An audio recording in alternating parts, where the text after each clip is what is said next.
ورحمة الله وبركاته.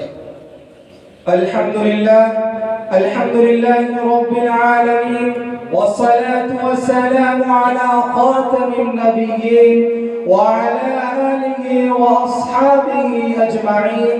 أما بعد، فأعوذ بالله من الشيطان الرجيم. بسم الله الرحمن الرحيم. سبحان الذي أسرى بعبده ليلا من المسجد الحرام إلى المسجد الأقصى الذي باركنا حوله لنريه من آياتنا إنه هو السميع البصير. صدق الله العظيم. صدر وقار اور محترم حاضرین محفل، آج کے اس ایوان فکر و ادب میں مجھے اس صداقت کو اجاگر کرنا ہے کہ ستاروں سے آگے جہاں اور بھی ہے.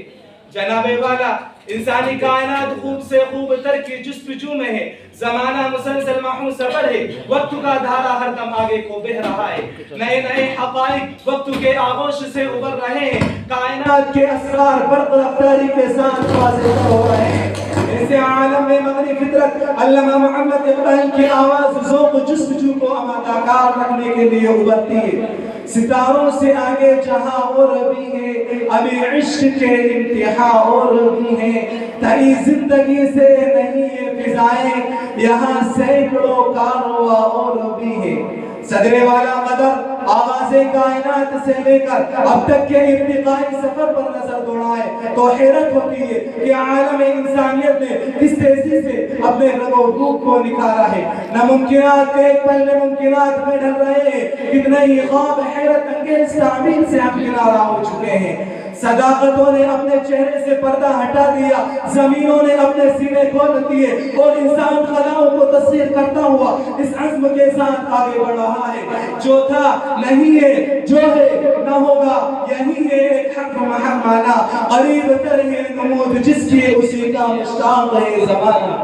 حاضرین کرام، ستاروں سے آگے جو جہان آباد ہے انہیں سر کرنے کے لیے جرأت رنگانہ یعنی عشق بے قرار کی ضرورت ہے. یہی جذبہ عشق ممولے کو شہباد سے لڑا تھا اور زمین پر بیٹھ کر تصویر و منظومہ کے منصوبے بنا تھا. جب جذبہ عشق اپنے امتحان سرگرم ہو جاتا ہے تو پھر آدم خاکی خلیفۃ اللہ بن جاتا ہے. وہ خلیفۃ اللہ کہ جو نائب خدا ہے مگر جس کے ہاتھوں میں سارے خدائی تھمائی گئی ہے. صدر محترم، آج کا موضوع ہمیں ذوق پرواز سے بخشتا ہے اور جذبہ عمل پہ ہم بھی ہم مسلمان ہیں. ہمارے نبی کریم صلی اللہ علیہ وسلم نے قرآن حکیم کی صورت میں ہمیں 14 صدیاں قبل نسخہ کیمیا عطا فرمایا.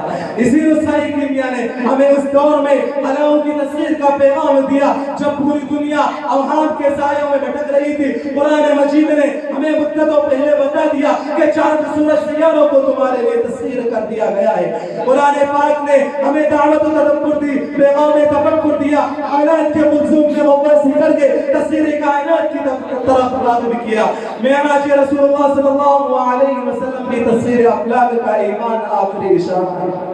سبق ملا ہے یہ معراج مصطفیٰ سے مجھے، سبق ملا ہے یہ معراج مصطفیٰ سے مجھے کہ عالم بشریت کی ذمہ ہے گردو. جناب والا، ستاروں سے آگے جو جہان ہے انہیں سر کرنے کے لیے مرد مومن آج کے مرد مومن جناب والا، ستاروں سے آگے جو جہان ہے مرد مومن ان تک بھی رسائی حاصل کر سکتا ہے. آج کے انسان کی بلند ہمت نے وہ کچھ کر دکھایا جس کا ایک صدی پیشتر تصور بھی نہیں کیا جاتا. فاصلے سمٹ گئے، پوری کائنات گلوبل ولیج میں تبدیل ہو گئی، تصورات عمل میں ڈھل گئے، زمین سے خلائے سیارے ابھرے اور انسان نے چاند پر قدم رکھ کر نئی منزلوں کے بارے میں سوچنا شروع کر دیا. آج ضرورت ہے کہ قرآن حکیم کے پیغام میں تفکر سے کام لے. وہ سینا عمر قیان، راضی جابر بن حیان ہمارے یہ اجداد تھے جن کا علمی ورثہ غیروں کو ستاروں پر حکمرانی بخش رہا ہے.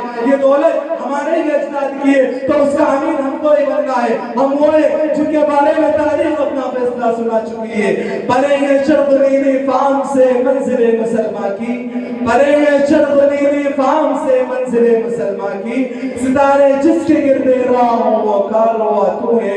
تیری فطرت امین ہے ممکنات زندگانی کی، جہاں کے جوہر مصور کا گویا امتحان تو ہے. حاضرین محفل، آج منظر صحراؤں پر گلاب مہک رہے ہیں، آسمان ہمارے قدم بوسے کے لیے مچل رہے ہیں، زندگی ہمیں پائندگی کے انداز سے سکھا رہی ہے۔ وآخر دعوانا الحمدللہ رب العالمین۔ ماشاءاللہ